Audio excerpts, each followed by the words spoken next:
Citizens, it's that time. You are officially in the Alert Zone. Welcome to the Alert Zone TV. I'm the Wizard Uncle James. I would love for you to become an active citizen of the Alert Zone, and you already know how to do that. So, I want to shout out my boy, Eyes and Ears Tactical. Shout out to you, brother. You are the inspiration for this video. And shout out to the president of Gun Freak Nation, T Electric. Shout out to the members of Gun Freak Nation. Definitely shout out to everybody from the Alert Zone. So let me just get right into it. Oh, one more thing. Shout out to all the law-abiding citizens that's legally armed, and to those that are going to be legally armed in the future. And for those of you who are considered getting legally armed, do so. So I wanted to talk about my home defense setup.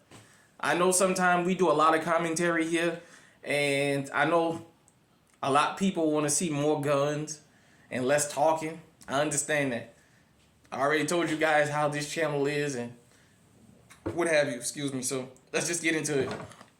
So you guys know this is my EDC, my Walther PK380. Yeah, I'm in a controlled environment and all that just for YouTube. This is my go-to weapon for home defense. My Smith & Wesson SD40 VE chambered in 40 caliber. Got the North Star light on it with the strobe on it. As bright as I need it to be. I don't remember exactly the lumens on it, but you guys also know this is my Canik TP9 SA, chambered in 9mm. This chambered in 40, and of course this chambered in 380. This is my TP9 SA, 9mm. It's like one of my workhorses right here. I wanted to see what Canik was about because I had heard about them. I bought this one, and I was not disappointed. And I fell in love with Canik afterwards for the reliability. You know, I know a lot of people talk about it being a budget firearm. I'm going to tell you, it's a reliable firearm. That's the most important thing.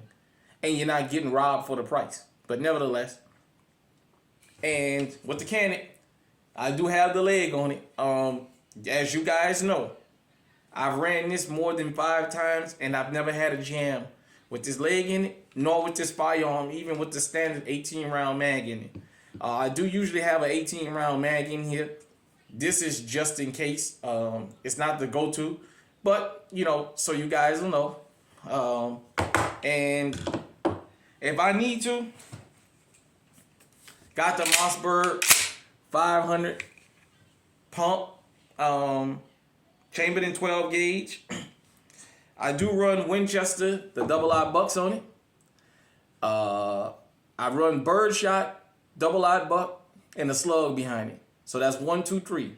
One to get your attention, one to slow you down, the third one is going to cut you in half. To me, this is more than sufficient to get the job done. Between these 4 firearms, which I don't believe, if I grabbed any one of these, I would have to grab anything else after it. But just in case, I do have this big boy, whether they got a vest on or not, just the velocity and the fact I can hit 2 or 3 people at one time with this is what makes this a viable option, and especially for the layout of my house. So, as you guys can see, 1, 2, 3, 4, 5, 6. I got the carrier for extra shells. It came like this, and I mean, it's a Mossberg 500. It's an old school pistol grip. What could I say? This thing has never jammed, and they're not known for jamming. So that's just for me. I run hollows in here. I run hollows in here. I run hollows in here. Sometimes I have FMJs, but usually I run the Hornady Zombie Killers in here. And with these, I just run with Winchester jacketed hollow points. That's plenty for me. And like I said, this is my primary setup. You guys have been on the channel long enough. You know if I need to go to more, I can get more. But for me and my lifestyle, I feel like when I grab this, I got 18 plus 32. I got 14 here, and I have spare mags for every fire. All these handguns next to the bed are in my strategic spots. but I have an extra mag with it. So if I come out with this, it's 28. If I come out with 2 stock mags, that's 36 right there. Plus a 32. This is 8 and 8, so this will be 16. This is more than enough firepower, I believe, to get the job done. But if it's not, I have backup. And if I got to get something else besides this, it's not a home invasion. It's an assassination attempt. They're coming there specifically to assassinate somebody here. And I'm going to get the job done. So like I said, between this big boy here and these 3 right here, this is more than sufficient enough firepower. I do have other firearms that I have by the bed sometime. Sometime I just do a rotation. But just so you guys don't know, this is my home setup. It's not nothing that's over exaggerated. And if you're new to firearms, let me say this. If you notice, most people home defense firearms are not $2,000 and $3,000 guns. This gun was $400 out the box, brand new. I don't usually like to go into prices, but I got this SD40 for $300 long before the pandemic, brand new. I got this for $450 because of the laser, brand new. These are workhorses. That's all they for. They not bought for looks, they bought the work.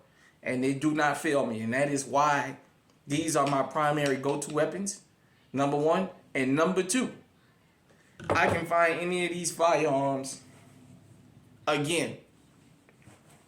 I have to defend myself, because one thing you need to know, when you choose a home defense weapon, if you put somebody down, it doesn't matter that it was in your house. They're going to take that firearm because they're going to want to, let's just say I use this.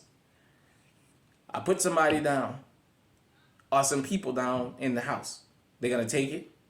They're going to run it. They're going to see if it's being used in any other crimes. There's got to be an investigation. Then they're going to return it to me. The downside to using high-end firearms to protect your home is if you have to defend yourself, even in public, if you have to defend yourself, depending on what it is, law enforcement have this thing of trying to pull certain guns from under you without paying for them. It'll disappear out of the evidence room. I didn't see it before. If you from New Orleans, you know what I'm talking about. Back in the 90s, them Beretta 92s. So, hit me in the comment section. Let me know what you think. Until next time, stay safe, stay on high alert.